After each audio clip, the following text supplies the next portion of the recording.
കൊച്ചി വാർത്താ ചാനലിലേക്ക് സ്വാഗതം. ഇപ്പോൾ കൂടുമാറ്റത്തിന്റെ കാലമാണ്. ഒരു പാർട്ടി വിട്ട് മറ്റൊരു പാർട്ടിയിലേക്ക് ചേക്കേറുന്ന ട്രെൻഡിന് സാക്ഷ്യം വഹിക്കുകയാണ് ഇന്ത്യൻ പൊളിറ്റിക്സ്. കേരളത്തിലും സ്ഥിതി ഇത് തന്നെ. കൊഴിഞ്ഞുപോക്ക് കൂടുതലും നേരിടുന്നത് കോൺഗ്രസ് ആണ്. കോൺഗ്രസിൽ നിന്ന് BJPയിലേക്ക് മുൻ മുഖ്യമന്ത്രിമാരുടെ മക്കളടക്കം കൂടുമാറിയിരുന്നു. ഇപ്പോഴിതാ ഇടതുപക്ഷത്തിൽ നിന്ന് മാളെക്കൂട്ടാൻ തുനിഞ്ഞിറങ്ങിയിരിക്കുകയാണ് BJP.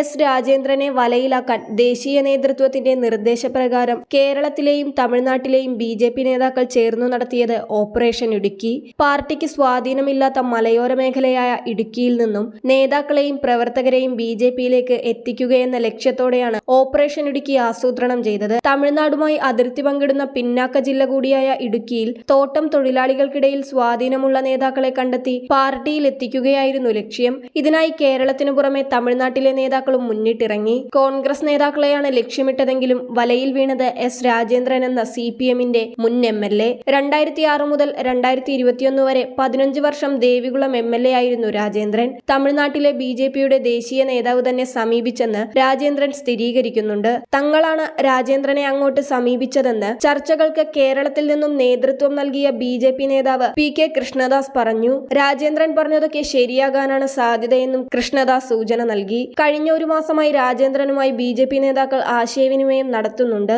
ഫോൺ വഴി തുടങ്ങിയ ചർച്ച പിന്നീട് വീട്ടിലേക്കെത്തി. BJPയുടെ തമിഴ്നാട്ടിലെ നേതാക്കളടക്കം ഒന്നിലേറെ തവണ അതീവ രഹസ്യമായി വീട്ടിലെത്തി രാജേന്ദ്രനുമായി ചർച്ച നടത്തി. ആദ്യ ചർച്ചകളിൽ രാജേന്ദ്രൻ മനസ്സ് പൂർണ്ണമായും തുറന്നില്ല. സസ്പെൻഷൻ പിൻവലിച്ചാൽ CPMൽ തന്നെ തുടരുമെന്നായിരുന്നു ചിന്ത. ഇതോടെയാണ് 2 ആഴ്ച മുൻപ് രാജേന്ദ്രൻ തിരുവനന്തപുരത്തേക്ക് വണ്ടി കയറിയത്. MV ഗോവിന്ദനെ കണ്ട് നേരിട്ട് കാര്യം അവതരിപ്പിച്ചെങ്കിലും സസ്പെൻഷൻ പിൻവലിക്കുന്നതിൽ കാര്യമായ ഉറപ്പൊന്നും അദ്ദേഹത്തിന്റെ ഭാഗത്തു നിന്നുണ്ടായില്ല. രാജേന്ദ്രൻ തിരുവനന്തപുരത്ത് നിന്ന് മടങ്ങിയെത്തിയ ശേഷമാണ് PK കൃഷ്ണദാസ് ഫോണിൽ സംസാരിക്കുന്നത്. ആഞ്ഞു പിടിച്ചാൽ രാജേന്ദ്രൻ എത്തുമെന്നുറപ്പായതോടെയായിരുന്നു ഇത്തരമൊരു നീക്കം. തിരുവനന്തപുരം യാത്രയോടെ നടപടി ഒഴിവായി കിട്ടുമെന്ന് രാജേന്ദ്രൻ കരുതിയിരുന്നു. ഇടുക്കിയിലെ BJPയുടെ പല പ്രാദേശിക നേതാക്കളും ഇന്ന് വാർത്ത വരുമ്പോഴാണ് ഇങ്ങനെയൊരു നീക്കം നടന്നതായി അറിയുന്നത്. കാര്യങ്ങൾ പരമാവധി രഹസ്യമാക്കി വയ്ക്കാൻ നേതാക്കൾ അത്രമാത്രം ശ്രദ്ധിച്ചിരുന്നു. നേതാക്കളെ വെറുതെ BJPയിലേക്ക് എത്തിക്കുക എന്നതിനു പകരം ജനസ്വാധീനമുള്ളവരെ പാർട്ടിയിലേക്ക് എത്തിക്കാനാണ് ഇനിയുള്ള നീക്കം. രാജേന്ദ്രന് തോട്ടം മേഖലയിൽ ചെറുതെങ്കിലും സ്വാധീനമുണ്ടെന്നാണ് കണക്കുകൂട്ടൽ. പത്മജയ്ക്ക് സീറ്റ് നൽകാനുള്ള നീക്കത്തെ അടക്കം സംസ്ഥാന നേതൃത്വം എതിർക്കുന്നത് ജനസ്വാധീനമില്ലെന്ന് ചൂണ്ടിക്കാട്ടിയാണ്. പാർട്ടിക്ക് സ്വാധീനമില്ലാത്ത മേഖലകളിൽ നിന്ന് നേതാക്കൾക്കൊപ്പം പ്രവർത്തകരെയും എത്തിക്കുകയാണ് BJPയുടെ പുതിയ പ്ലാൻ. ഇടുക്കി കഴിഞ്ഞാൽ പാർട്ടിയുടെ നോട്ടം വയനാട്ടിലേക്കാണ്. രാഹുൽ ഗാന്ധി മത്സരിക്കുന്ന മണ്ഡലത്തിൽ പാർട്ടിക്കൊട്ടും സ്വാധീനമില്ലെന്നും മറ്റു പാർട്ടികളിൽ നിന്ന് പരമാവധി നേതാക്കളെയും പ്രവർത്തകരെയും എത്തിക്കണമെന്നുമാണ് നിർദ്ദേശം.